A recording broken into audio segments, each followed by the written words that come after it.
शिशिरातली पानगळ आणि वसंत ऋतूत येणारी पालवी असा ऋतुसंधी कालात येणारा सण म्हणजे होळी, जो पूर्ण भारतभर साजरा केला जातो. होळीमध्ये आपल्या शरीर आणि मनातली नकारात्मकता जाळून दहन करून सकारात्मकता निर्माण करायची असते, असा हा सण होळी पौर्णिमा. ज्या सणाची सुरुवात निसर्गच सृष्टीमध्ये रंगांची उधळण करून करतो, तो सण म्हणजे होळी.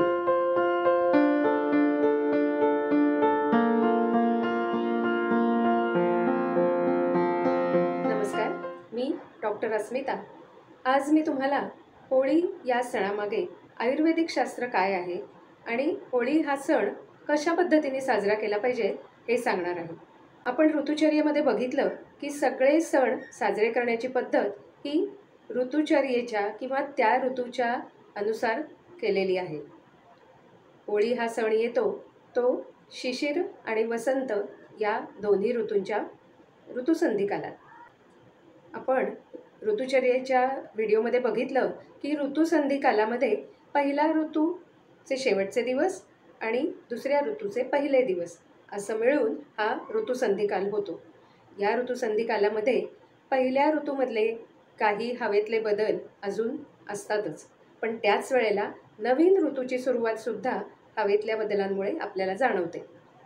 तर तसंच यामध्ये शिशिर ऋतूत असणारा रात्रीतला हवेचा गारवा असतोच, पण दुपारी मात्र ऊन थोडंसं तीव्र व्हायला लागलेलं असतं. यामुळे रात्र गार असते, पण दिवसा मात्र उकडतं किंवा ऊन जाणवतं. होळी का पेटवली जाते? तर आपण परंपरागत ऐकत आलोय की हिरण्यकश्यपू राजा, त्याचा मुलगा प्रल्हाद आणि बहीण होलिका यांची गोष्ट. होळी पेटवली जाते ती नेहमी संध्याकाळी सूर्यास्तानंतर. आपण बघितलं तसं हा काळ थोडासा गारव्याचा असतो, पण अगदी खूप गारठाही नसतो, छान सुखद असा गारवा असतो. यामुळे यावेळेला होळी पेटवली जाते आणि सगळेजण त्याच्या भोवती नाचत गात छान त्या पेटवलेल्या होळीचा, त्या उष्णतेचा आनंद घेतात.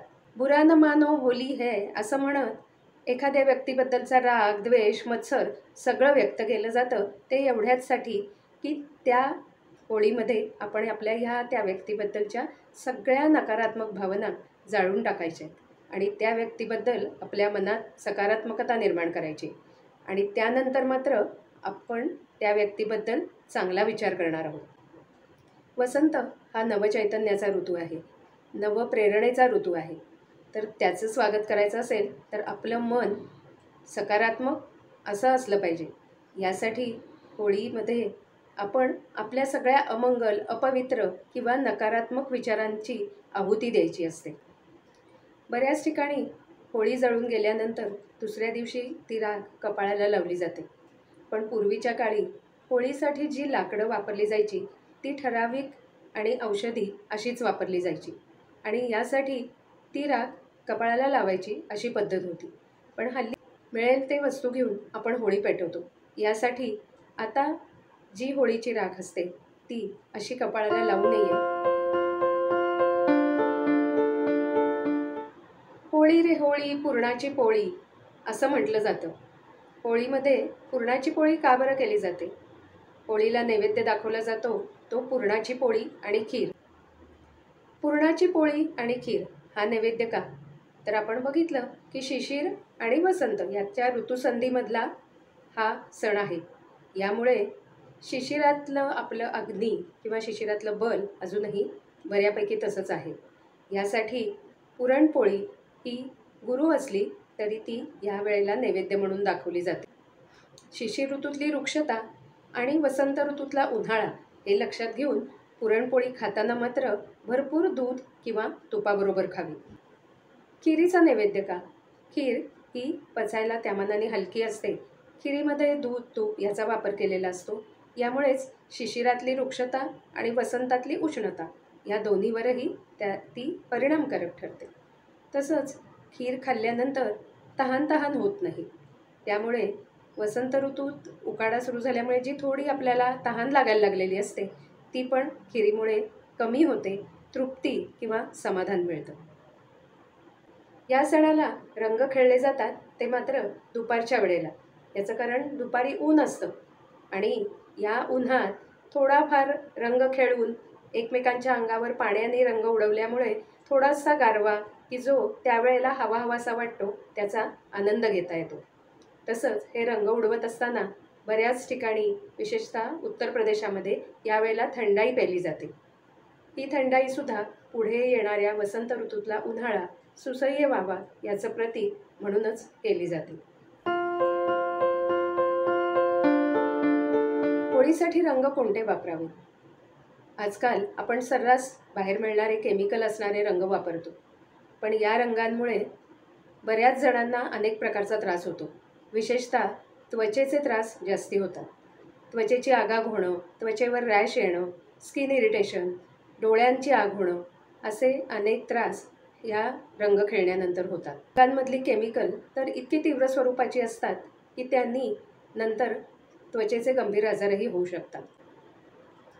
आपल्याला केमिकल रंग वापरायचे नाही आहेत आणि रंग तर खेळायचा आहे. एकमेकांच्या अंगावर रंग उडवण्याचा आनंद घ्यायचा आहे. मग आपण बघूयात की नैसर्गिक घटकांपासून किंवा नैसर्गिक वनस्पती, फुलांपासून आपण कसे रंग बनवू शकतो. आपल्याला जे नैसर्गिक रंग बनवायचे आहेत ते आपल्या अवतीभोवतीच्या परिसरात असणाऱ्या वनस्पती आणि फुलांपासूनच आपण बनवणार आहोत. आपण नैसर्गिक घटक आणि आपली कल्पकता यातून हे वेगवेगळे रंग बनवू शकतो. पिवळा रंग, हळद, शेवंती, झेंडूची पिवळी फुलं यापासून आपण बनवू शकतो. तर केशरी रंग, केशरी झेंडूची फुलं, आंबे हळद, पांगाऱ्याची फुलं यापासून बनवू शकतो. लाल रंग, लाल रंगाचा गुलाब, जास्वंद, बीट यापासून बनवू शकतो. तर गुलाबी रंगसुद्धा बीट, गुलाबी रंगाचा गुलाब यापासून बनवता येतो आणि निळा रंग गोकर्णीच्या फुलापासून बनवता येतो. हिरवा रंग बहुगुणी असणारा कडुनिंब किंवा कढीपत्ता यांच्यापासून बनवता येतो. तसंच आपल्या पालेभाज्यांपासूनसुद्धा हिरवा रंग बनवता येतो. असे आपल्या आजूबाजूलाच असणारे नैसर्गिक घटक वापरून त्याची पेस्ट करून ती पाण्यामध्ये मिसळून आपण हे नैसर्गिक रंग अगदी 5 मिनिटात बनवू शकतो. आपण हे जे सगळे नैसर्गिक रंग बनवले ते पाण्यात बनवले. याचा उद्देश हाच आहे की उन्हामध्ये आपल्याला त्याने थोडासा गारवा मिळावा. आणि दुसरं म्हणजे कोरडे रंग एकमेकांवर टाकत असताना ते डोळ्यामध्ये जाणं, कानामध्ये जाणं असं होऊ शकतं. पण पाण्याच्या रंगाने असं काही होत नाही आणि ते सहज धुतले जाऊ शकतात. हे सगळे नैसर्गिक रंग आपल्या त्वचेसाठी फायदेशीर आहेत आणि ते जर चोळून आपल्या अंगाला लावले गेले तर त्याचा आपल्या आरोग्याला फायदाच होणार आहे. आत्ता सांगितलेली सगळी माहिती लक्षात घेऊया आणि नैसर्गिक रंग बनवून होळीचा आनंद मनसोक्त लुटूया.